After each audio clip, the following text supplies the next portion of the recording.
Hi everyone, मैं नीलेश माली sir आप सभी का इस वीडियो में और मेरे चैनल में स्वागत करता हूँ। So friends, in the previous lectures we were starts discuss about our last topics functional organisations. So functional organisations क्या है, फंक्शनल ऑर्गेनाइजेशन के कितने टाइप से, मेन वर्क किसके हाथ में होता है, चीफ ऑफिसर्स के हाथ में, उसके बाद एडमिनिस्ट्रेटिव डिपार्टमेंट और फैक्ट्री डिपार्टमेंट। उसके बाद अगर देखा जाए तो एडमिनिस्ट्रेटिव डिपार्टमेंट और फैक्ट्री डिपार्टमेंट दोनों में चार अलग अलग जो ऑफिसर्स है वो होते हैं, ये भी हमने देखा था। और उसके बाद एडमिनिस्ट्रेटिव डिपार्टमेंट जो है उसके लोअर में होते हैं एम्प्लॉय और फैक्ट्री डिपार्टमेंट में होते हैं वर्कर्स, मतलब जिन्हें हम कारीगर या कामगार जो है उसके नाम से भी जानते हैं। सो फ्रेंड्स, यहाँ तक हमने कल पढ़ा था। अब हमें ये जो फॉर्मेशन है, ये फॉर्मेशन का जो एनालिसिस है वो एनालिसिस अभी हमें देखना है, तो वो स्टार्ट करते हैं। In work based organisation the supreme power rest with the chief executive officers. जो वर्क बेस्ड ऑर्गेनाइजेशन है, मतलब कार्यानुसार जो व्यवस्था तंत्र है, उसमें द सुप्रीम पावर रेस्ट, जो सुप्रीम पावर है, जो सर्वोच्च अधिकार है, द चीफ एग्जीक्यूटिव ऑफिसर्स, ये किसके हाथ में होते हैं? चीफ एग्जीक्यूटिव ऑफिसर जो है उसके हाथ में होते हैं। And as per the chart given about the unit can be divided into 2 parts. और ऊपर का जो हमने चार्ट देखा, उस चार्ट में हमें ये बताया गया कि यहाँ पर ये जो यूनिट्स है, इस यूनिट्स को डिवाइडेड किया गया है 2 पार्ट्स में, मतलब कि 2 अलग अलग पार्ट्स में। Each unit has its own list to activities and work in the same way is assign to different officers.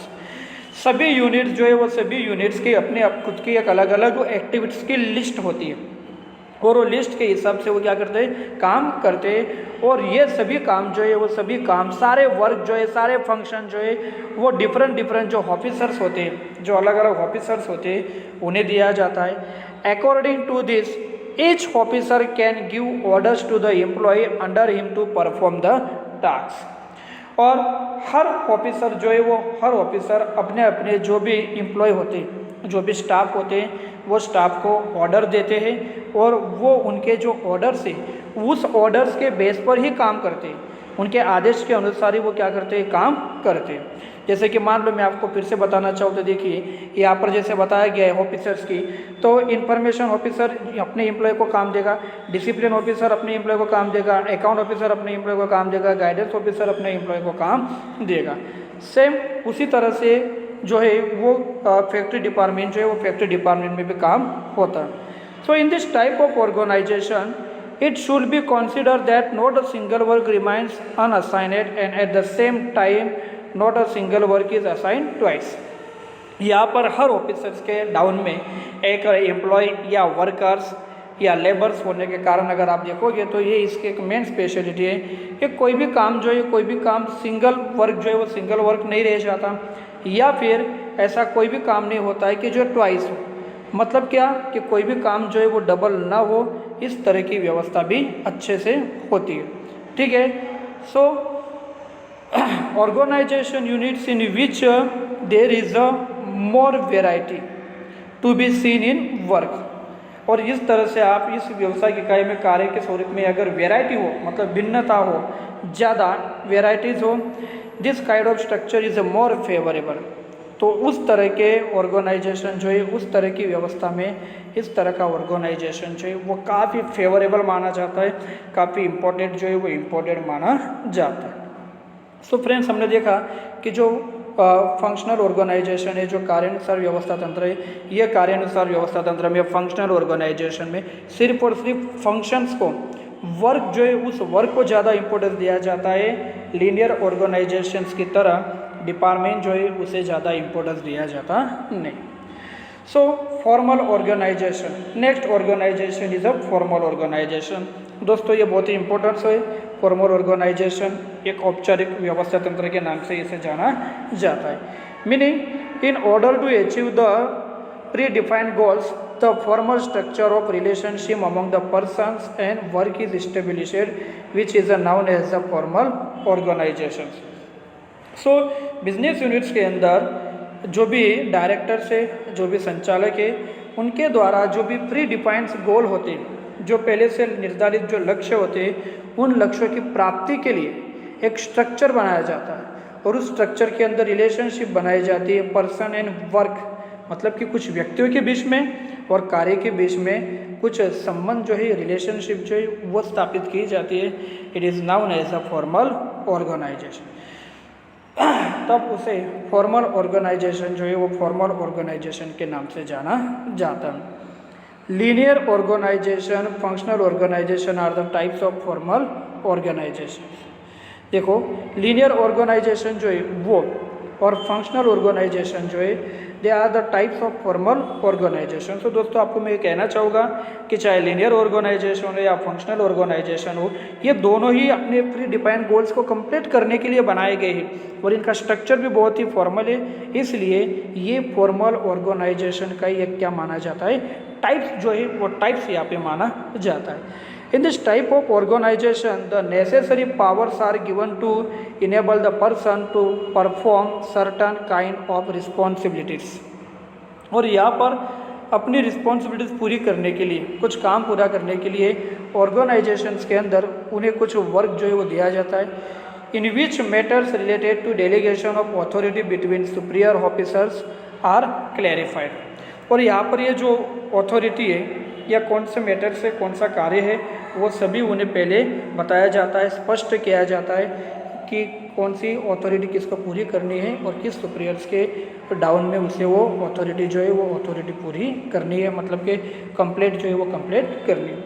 So friends, इसके भी कुछ कैरेक्टरिस्टिक्स है। अगर आप अपने नोटबुक में देख रहे हो, लिख रहे हो, तो आप साइड में लिख सकते हो। ये सेक्शन डी जो है उस डी में 3 मार्क्स का ये सवाल आ सकता है, state the characteristics of a formal organisation. तो उसकी जो कैरेक्टरिस्टिक है वो 3 मार्क्स के लिए आ सकती है या 2 मार्क्स के लिए भी आ सकती है। 3 मार्क्स में आएगा तो आपको पूरा एक्सप्लेन करना है, 2 मार्क्स में आएगा तो आपको सिर्फ इनके क्या करने हैं, नाम लिखने हैं कैरेक्टरिस्टिक्स के। लेकिन हम एक्सप्लेन ही करते हैं अभी। The administrator form this formal structure use a very casually to achieve the desire goals. Formal structure में क्या बताया गया है कि जो पहले से बताए गए जो भी डिज़ायर गोल्स है, मतलब कि निश्चित किए गए जो उद्देश्य है, उन्हें प्राप्ति करने के लिए जो फॉर्मल स्ट्रक्चर है सोच समझ के बनाया वाला, बहुत ही कैजुअली सोचा समझा जो बनाया हुआ जो स्ट्रक्चर है वो इसमें होता है। इसलिए इसे कहते हैं फॉर्मल स्ट्रक्चर, कि पहले गोल सामने रखना, उस गोल को कैसे पूरा करना, कैसे कंप्लीट करना। Lack of flexibility, lack of flexibility में बताया गया है। ओके, सेकंड कैरेक्टरिस्टिक देखते, lacking flexibility. In this kind of structure, the place assigned the employees are non-changeable or non-alterable. Seldom can there be change once the position is assigned. एक बार अगर इस तरह का ऑर्गेनाइजेशन अगर बना दिया, फॉर्मल ऑर्गेनाइजेशन अगर इस तरह का बना दिया, तो उस फॉर्मल ऑर्गेनाइजेशन में कोई भी चेंजेस जो है वो नहीं होता है। बट फिर भी seldom can there be change, लेकिन फिर भी अगर ऐसा लगे, जहाँ पर लगे वहाँ पर चेंज कर सकते हैं। Delegation of power from upper two lower level. Power जो है वो पावर ऊपर से लोअर लेवल तक कैसे बांटे जाते हैं, तो delegation of power is done by superior officers and flow from upper level to lower level. तो जो अधिकार है, जो पावर है, वो पावर यहाँ पर उच्च अधिकारी द्वारा दिया जाता है।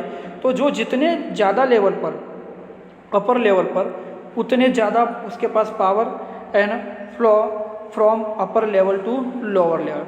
और इस तरह से ये जो पावर, इस पावर का जो फ्लो है, फ्लो ऊपर से लेकर नीचे तक चलता है। Large size, the organisation structure comprise to large size. इस तरह का जो फॉर्मल ऑर्गेनाइजेशन है, उस फॉर्मल ऑर्गेनाइजेशन की अगर आप साइज देखोगे तो वो साइज काफ़ी लार्ज होती है, काफ़ी बड़ी होती है, क्योंकि वो फॉर्मल ऑर्गेनाइजेशन होता है। Particular relations due to methodically planned formal structure, the relation among the employees are particularly formed। जो यहाँ पर कर्मचारी होते हैं, जो स्टाफ होते हैं, जो फॉर्मली उनकी जो मेथड है, उस मेथड को उन्हें क्या करना पड़ता है, फॉलो करना पड़ता है। उस मेथड से बाहर वो जा सकते नहीं। Communication is done only through a formal method, the informal communication has no place over air. So जो कम्युनिकेशन है, वो कम्युनिकेशन यहाँ पर जो होता है ओनली फॉर्मल मेथड में होता है। इनफॉर्मल मेथड में यहाँ पर कोई भी कम्युनिकेशन जो है वो कम्युनिकेशन किया जाता नहीं। ठीक है, तो इस तरह से यह बताया गया है कि फॉर्मल ऑर्गेनाइजेशन जो है उसमें कम्युनिकेशन फॉर्मल होता है, पर्टिकुलर रिलेशन बनाए जाते हैं काम करने के लिए, साइज उसकी बहुत लार्ज होती है, delegation from upper two lower level, उच्च लेवल से नीचे लेवल तक जो भी पावर है वो आती रहती है, लेकिन फ्लेक्सिबिलिटी जो परिवर्तनशीलता है उसे स्थान नहीं है, और साथ ही साथ फॉर्मल स्ट्रक्चर, इसका जो स्ट्रक्चर है वो स्ट्रक्चर भी कैसा होता है, फॉर्मल होता है। तो फ्रेंड्स आज हमारे यहाँ पर दो बातें क्लियर होती है, दो टॉपिक्स, एक तो फंक्शनल ऑर्गेनाइजेशन जो है वो फंक्शनल ऑर्गेनाइजेशन का फॉर्मेशन और फॉर्मल ऑर्गेनाइजेशन के कुछ कैरेक्टरिस्टिक्स। सो फ्रेंड्स आज के लिए हम लोग इतना ही देखेंगे। इसके बाद वाला जो टॉपिक्स है वो है इनफॉर्मल ऑर्गेनाइजेशन, वो हम लोग नेक्स्ट लेक्चर में पढ़ेंगे। तब तक के लिए गुड बाय।